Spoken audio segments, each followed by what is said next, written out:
mettons tout d'abord le cap sur la région du Centre-Ouest, première étape d'une tournée du Conseil économique et social à travers le pays. Le président du CES et ses collaborateurs ont rencontré les forces vives de la région.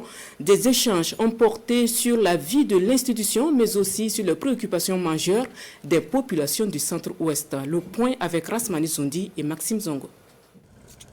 Après les sessions ordinaires et extraordinaires au siège de l'institution à Ouagadougou, les premiers responsables du Conseil économique et social ont jugé capital d'aller à la rencontre des forces vives à l'intérieur du pays.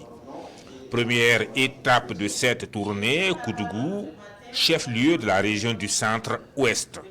Au menu des échanges avec les forces vives, des thèmes de grande importance pour la région, mais aussi pour la nation. Depuis 2013, le président du CES fait des tournées dans les régions du Burkina Faso.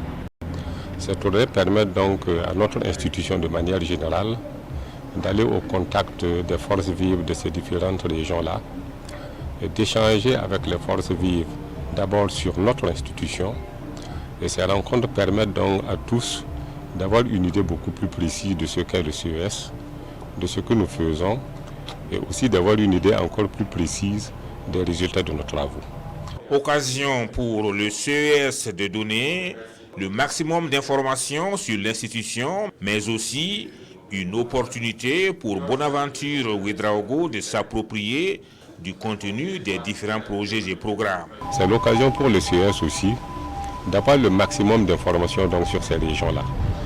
Cela nous permet donc de connaître ce qui s'y fait, de nous approprier les différents plans, les différents programmes qui sont mis en œuvre dans la région du Centre-Ouest et aussi d'avoir une idée des difficultés et des préoccupations majeures de ces populations. Être à l'écoute des populations afin d'être leur porte-voix, car faut-il le rappeler, le CES, le Conseil économique et social, est l'organe d'aide à la décision au service du chef de l'État et du gouvernement.